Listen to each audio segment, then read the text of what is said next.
Today's service is entitled Loving What Is. Gratitude. Right? We've been studying Loving What Is for the past few weeks. The book and the concept. And we've talked about that if you can't love what is, can you accept what is? Can you just go, oh, it is. Not the way I may want it, but in the way it is. When we stop fighting reality, we stop questioning God. We stop fighting truth. And we crack open the space in our own consciousness that lets us breathe. To take in the air and to experience life. L-I-F-E. Life. Have you noticed that it happens whether you like it or not? Have you noticed that the planet spins and goes forward whether you give it permission to or not? That person will cut you off in traffic or let you in regardless of how loud you scream in the car. We'll keep trying. Regardless of how much you complain and say it should not be this way. They're wrong. Life. L-I-F-E. Happens. What would your life be like if you loved every minute of it? Not just the ones that go the way you think they should go, but every breath of it. Every single solitary minute. There's a lot of talk about being awakened, right? Oh, the purpose of life is to become conscious, to become awakened, to become enlightened, right? That's what all the mystics have talked about, right? My job is to become enlightened. Well, what happens the minute after you become enlightened? Are you enlightened forever? Or do you have to choose in the next minute to wake up and speak to the reality that faces you? You know, in spiritual practices, in major world religions, often we have been attributed to Jesus the thought and the idea, the concept that he was an awakened being. He understood how to live on this planet, and that we all should follow in that path so that we can become enlightened like Jesus. But if we believe the scriptures and if we believe what is written, he wrote or he spoke, he didn't write, he spoke, according to the Gospel of John, the words that all this I have done, you can do too. All this I have done, you can do too.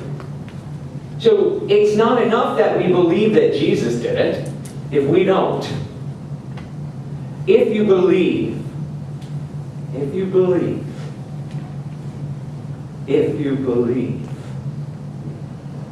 all of life comes down to belief. The Buddha was an awakened, enlightened being. And he only did it for himself. He taught himself to wake up. Jesus actually awakened, if we believe the stories. And he did it for himself. But we have made whole religions out of what these two men did. Whole religions and whole systems, rather than practicing what they did. In every moment to question our beliefs. In every moment to ask, is this true? In every moment to breathe in joy. It's clear as the moment to say, thank you, thank you, thank you. This is Thanksgiving week, right? Every church around the nation, every synagogue, every mosque, every temple is probably talking about gratitude, right? You can go to any one of them right? And sit in the pews or sit in the chairs or sit on the cushion and on the floor and hear a talk about gratitude. But what does that really mean? What does it really mean to be grateful? Right? To live in that consciousness. To steep yourself in it. We have a great teaching here. We have a teaching that tells us that our thoughts and our beliefs create the world. Wow, can you grasp the totality of that statement? Deanne mentioned it, right? But when you really stop and think about it, our thoughts and our beliefs shape our world. No, I'm not saying that things don't happen, like I said at the beginning of the talk, that you don't like, that aren't the way you planned them to be. But your thoughts still shape them. Let me explain. This week, we celebrate Thanksgiving, right? The myth is that the Pilgrims celebrated it hundreds and hundreds of years ago, right? The first people who arrived on the Mayflower, right?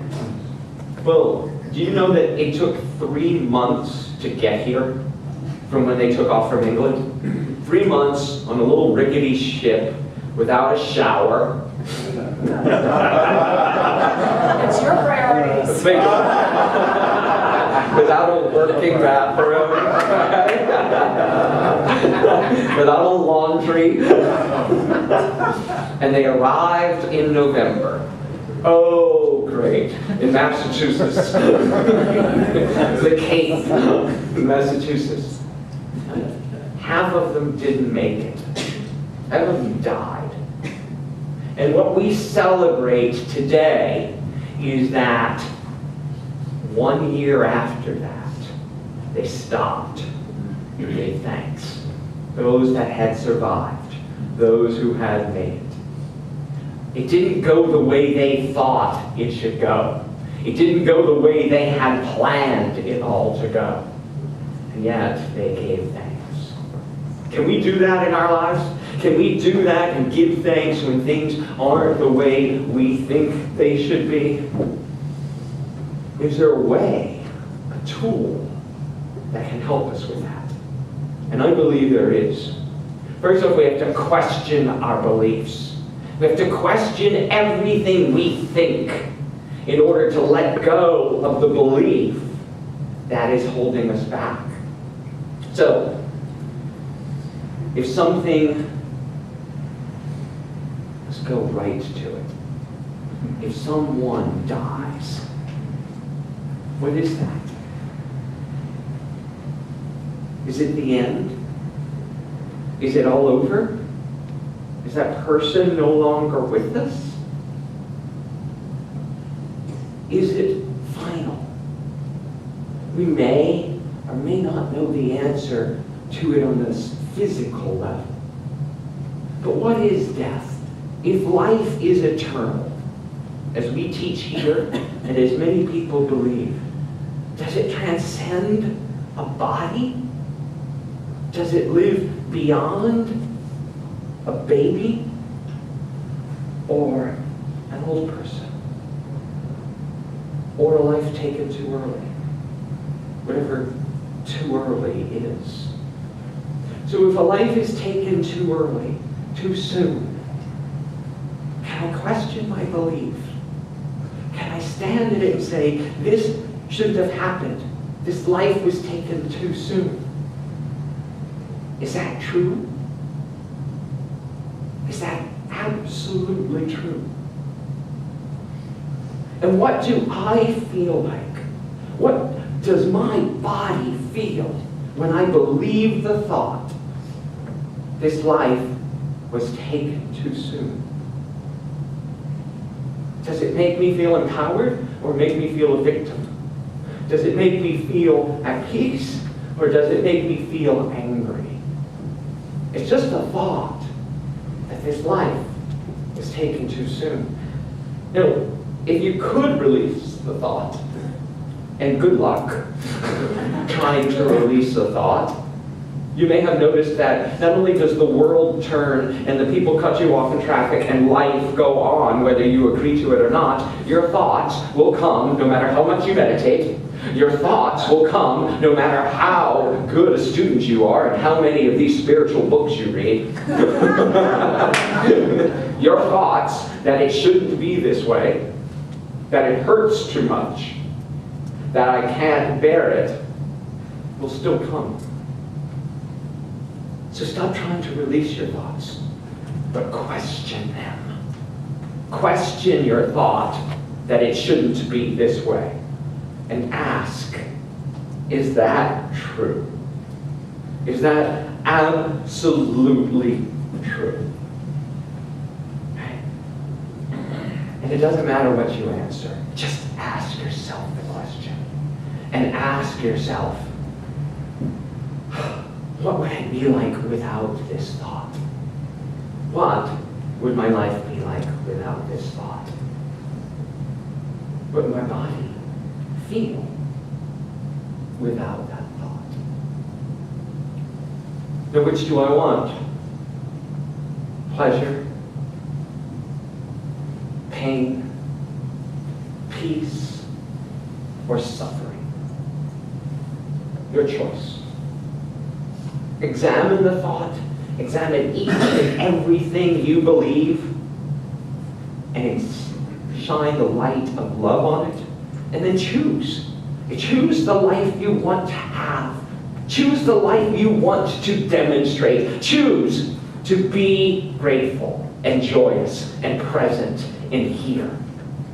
Is it not supposed to be that way? Then why is it? Is the thought that I think it shouldn't be that way stopping me from experiencing the love that exists right now? And from feeling the presence of that person that I think is taken too soon? My ex-lover died in 1998. And after I called his parents and arranged for a memorial service and had him cremated, I went to the funeral home and I picked up a box, a 5-pound box of ashes, and carried it home on the subway. Right? And is this who this person was? A 5-pound box of ashes? That's all that remains of this body? Because what is it? Mostly water? No. For me, no. Is this true? Is this who Gary was? Is? Absolutely not. He lives with me every day in the paintings that surround my house that he did, in the laughter and the joy and the pictures in my heart.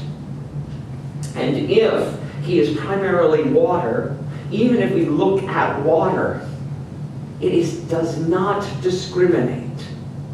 We get the advantage lately, we've had a couple days of rain. What a difference it feels, right? What a difference it feels like here in the city. But amazing what water is. It is everywhere present. Most of us here are water, right? Most of what's sitting in the chairs here is water. It exists in the clouds. It descends to rain. It pours into the river. It seeks the lowest and the darkest and the deepest. And then it comes up and it permeates the bushes and the trees and the air. And then the birds drink it and the animals eat it and the birds fly and they're mostly water too. And we walk the planet and it's mostly water too. And we keep thinking that I'm here and that you're there. But what you are might be just a 5-pound box of ashes. And that what mostly you are is the water, the oneness, the everything that there is. From the second we're born, we know that we're one. And then we slowly and methodically and are taught that we're something else. That we're I, right? It's me. This is my toy. This is my mom. This is my house. This is my car. This is mine. This is mine. This is my land. This is my country. This is my space. This is my spouse. This is mine. And you can't have it. Where would we be without the concept of I? And know that we're all one. That those who came before us do not depart us. They are here as one with us. And those things we think are ours, our toys, our things, our life, isn't ours. It's everyone's. There is only one life. There is only one experience. Have you noticed that every thought isn't just yours? Do you think you're the only one who thought, I should be famous? Do you think you're the only person who thought, this shouldn't have happened to me? It's not fair. I don't like it. Oh, no. In every spiritual practice, in every church and synagogue and mosque and temple today, people are gathered together because we are trying to rid ourselves of this belief that we are somehow separate, that we exist within this frame of a body, and that things happen to us. When we can let go of this concept of mine, must have, we can be freed to love what is. To know that this too shall pass. That this too shall transition. And we can breathe in the moment. I have a question for you. How many of you have been through a dark night of the soul, an experience that you thought you would never want to have, or never thought you could make it through? Something so unbearable. If so, raise your left hand. Raise your left hand and let us know. Now look around. Is anybody here alone? Let's keep that left hand up if you've been through a dark night of the soul, an experience that you thought was too painful to endure, too painful to put up with, too painful to even talk about. And if you made it through it, and you came out the other side, raise your right hand. And this is what it's called to testify. Look around and testify to the truth that this too shall pass. That there is nothing in this world that is unbearable, and nothing in this world that is permanent. For it is all constantly moving. And when you think that you cannot bear it, when you think of the thing that is the worst that has ever happened to you, the worst that ever has happened on the planet, where did that thing happen? In the past. Is it happening now? Only in your belief. Only in your mind. In this moment, we are all whole, complete, alive, vibrant, fed, nourished, supported, loved, embraced, vibrant, whole, and complete. In this moment, in this breath, choose to breathe. Choose to take in the air like Danielle sang about. And realize that this too, I am grateful for. I don't have to worry about the future. It's not here and will never be. All I have to do is live now and love what is. All that I am, all that I see, all that I've been, and all that I'll ever be. It's a blessing. It's so amazing. The pain, the joy, the life, the death, the love. And I am grateful for it all.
Right here, right now. We land on Plymouth Rock. We land in new territory. We land in a place we've never been before. So how do we make it through? By being present.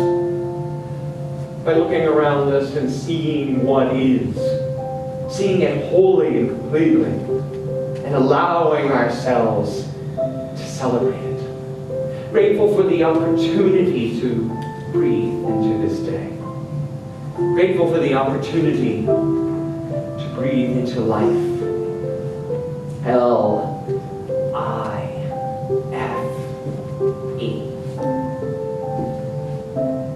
All that I am. All that I've been. Is right here, right now with me. Everyone who I'm ever loved is in my heart, in my head. As I open myself to loving what is, I open myself to infinite possibilities. Allow my words to be your own. As I love what is, as I open my mind to the infinite possibilities in every second, I know that there can be no wrong. As Shakespeare says, there is no good or bad, but thinking makes it so. Look at life, and don't call it good. Know it to be good. Know that your life has been brought to this moment by grace. And as we sit in the silence, imagine, envision, and celebrate your life. Magnificent.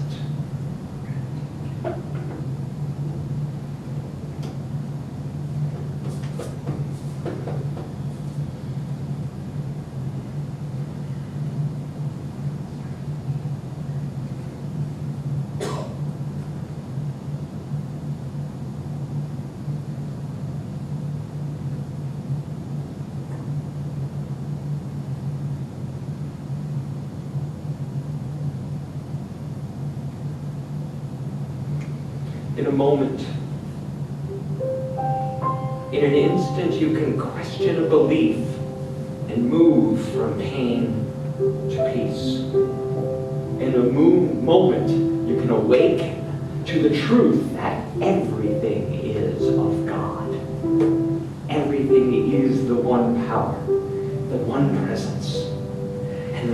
that moment, your thoughts and your beliefs align with the one, and there is nothing to worry about. Nothing that can disturb the peace of your mind. In a moment, you awaken. When I